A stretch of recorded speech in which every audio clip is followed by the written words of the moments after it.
आज की वीडियो में हम क्लास 9th मैथमेटिक्स के संपूर्ण फार्मूले के बारे में डिस्कस करने वाले हैं। तो यह वीडियो आपके लिए बहुत ही हेल्पफुल होने वाला है, क्योंकि एग्ज़ाम में 5 से 6 क्वेश्चन ऑब्जेक्टिव टाइप में फार्मूले ही पूछे जाते हैं। तो आप वीडियो में शुरू से लेकर अंत तक बने रहें, और यदि वीडियो पसंद आए तो वीडियो को लाइक ज़रूर करें। तो आइए चलते हैं वीडियो की ओर और देखते हैं आज का हमारा वीडियो। और यदि इस वीडियो की PDF पाना चाहते हैं तो आप हमारे टेलीग्राम स्टार एजुकेशन को ज्वाइन कर सकते हैं। उसकी लिंक इस वीडियो की डिस्क्रिप्शन में दी हुई है। तो सबसे पहले हम स्टार्ट करते हैं अध्याय नंबर 1 से। लिखा है एक चर वाला n घातों वाला बहुपद px निम्न रूप का x में एक बीजीय व्यंजक है।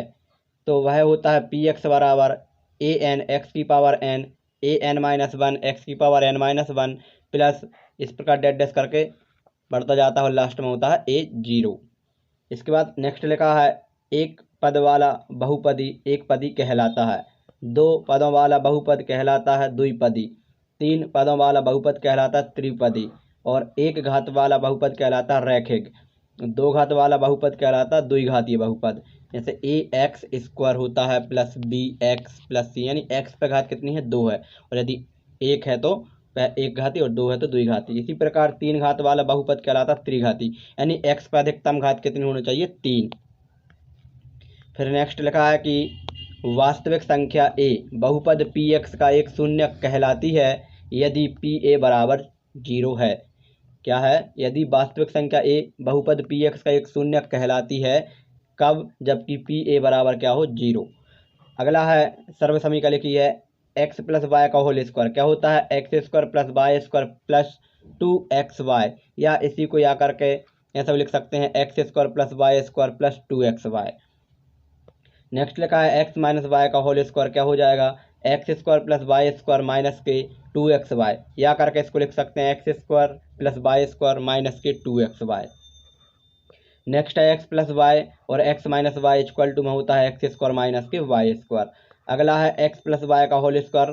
फॉर्मूला बन जाएगा x माइनस वाई का होल स्क्वायर प्लस 4xy, क्योंकि इसको जब खोलेंगे तो हमारा ये आएगा, और इस 4 में से इस 2 को घटाएंगे तो हमारा ये बन जाएगा। ठीक, इसके बाद नेक्स्ट लिखा है x plus y plus z का होल स्क्वायर। तीन पद आ गए, इसमें तीन चर हैं, तो x² plus y² plus z² plus 2xy plus 2yz plus 2zx, या करके इसी को लिख सकते हैं x² plus y² plus z² plus 2xy plus yz plus zx। Next है x प्लस वाई का होल क्यूब। तो क्या होता है? x³ plus y³ plus 3xy कोष्टक में x प्लस वाई, या दूसरे रूप में लिख सकते हैं x³ plus y³ plus 3x² plus 3xy²। Next है माइनस वाला x माइनस वाई का होल क्यूब। क्या होता है? x³ माइनस y³ माइनस के 3xy कोष्टक में x माइनस वाई, या सेकंड रूप में लिख सकते हैं x³ माइनस y³ माइनस के 3x² प्लस 3xy²। अगला आता है यदि x plus y plus z equal to में 0 है, तो x³ plus y³ plus z³ equal to होता है 3xyz। ठीक, नेक्स्ट आता है समबाहु त्रिभुज का क्षेत्रफल। पहले विषमबाहु त्रिभुज का क्षेत्रफल। तो विषमबाहु त्रिभुज का क्षेत्रफल ज्ञात करने का फॉर्मूला होता है हीरो का सूत्र, या हीरोइन फार्मूला बोलते हैं। तो ये होता है त्रिभुज इक्वल टू रूट में s कोष्टक में s minus a s minus b s minus c। यहाँ पर जो s होता है वह होता है अर्ध परिमाप a plus b plus c divide में 2, यानी तीनों भुजाओं को जोड़कर 2 का भाग देंगे तो हमारा s निकल के आएगा। नेक्स्ट आता है यूक्लिड की अभिकृतियाँ। वे वस्तुएं जो एक ही वस्तु के बराबर हों, एक दूसरे के बराबर होती हैं, अभिकृति नंबर ये 1 है। ठीक, क्या है? वे वस्तुएं जो एक ही वस्तु के बराबर हैं तो एक दूसरे के क्या होंगे? बराबर होंगे। सेकंड लिखा है, आगे लिखा है यदि दो बराबरों को बराबरों में जोड़ा जाए तो पूर्ण भी बराबर होते हैं, अभिकृति नंबर 2 है। आगे लिखा है अभिकृति नंबर 3 में यदि बराबरों को बराबरों में से घटाया जाए तो शेषफल भी बराबर ही होते हैं। नेक्स्ट अभिकृति नंबर 4, वे वस्तुएं जो एक दूसरे के संपाती होती हैं एक दूसरे के बराबर भी होंगी। संपाती मतलब एक के ऊपर एक। नेक्स्ट है अभिकृति नंबर 5, लिखा है कि पूर्ण अपने भाग से बड़ा होता है। और नेक्स्ट लिखा है एक ही वस्तु के दुगने परस्पर बराबर होते हैं। एक ही वस्तु के आधे परस्पर बराबर होते हैं। ये यूक्लिड की कुछ अवधारणाएं थी, डायरेक्ट ऐसी लिखी आती हैं, सत्य सत्य में पूछ लेते हैं। अगला है पृष्ठीय क्षेत्रफल और आयतन। तो सबसे पहले शंकु। शंकु की आधार की त्रिज्या होती है r, ऊंचाई होती है h और त्रियक ऊंचाई होती है l। इस प्रकार से शंकु बनता है। तो ये हमारा आधार है, ये त्रियक ऊंचाई और एक होती है ऊंचाई। ठीक, इसका आधार होता है क्षेत्रफल होता है, वो वृत्त का क्षेत्रफल लगेगा। सबसे पहले है शंकु की त्रियक ऊंचाई। तो l इक्वल टू होता है √h² प्लस r²। ठीक, इस वाले त्रिभुज में पाइथागोरस प्रमेय लगाएंगे तो निकल आएगा।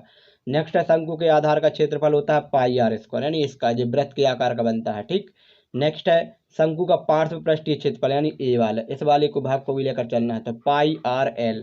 नेक्स्ट है शंकु का संपूर्ण पृष्ठीय क्षेत्रफल। तो ये वक्र पृष्ठीय तो जुड़ेगा ही जुड़ेगा, और इसमें जो वृत्त का क्षेत्रफल और ऐड हो जाएगा, तो ये हो जाएगा πrl प्लस πr²। इसको इस प्रकार से लिख सकते हैं πr कोष्टक में l प्लस r। शंकु का आयतन होता है 1/3 πr²h। नेक्स्ट आकृति देखते हैं गोला। गोला इस प्रकार से होता है जैसे हमारी बॉल होती है। ठीक, इस प्रकार से होता है गोला।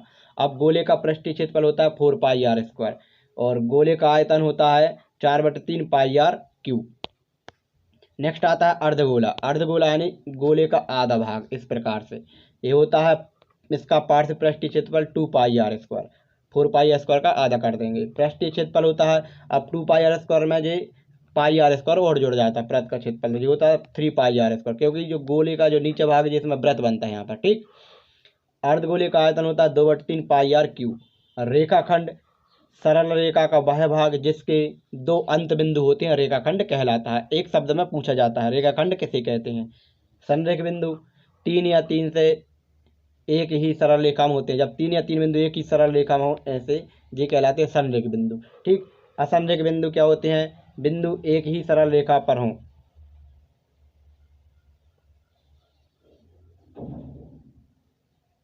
एक बिंदु एक ही रेखा पर, एक बिंदु यहाँ पर है, एक बिंदु यहाँ है और एक बिंदु यहाँ है, तो ये असंरेख बिंदु कहलाते हैं। ये आकृति बना लेते हैं कुछ। ठीक, रेखाखंड।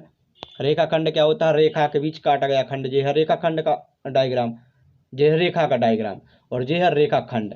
रेखाखंड क्या होता है? इसका एक अंत बिंदु होता है और एक अंत बिंदु नहीं होता। रेखा में दोनों अंत बिंदु नहीं होते, और किरण में रेखाखंड में क्या होता है? दोनों अंत बिंदु होते हैं।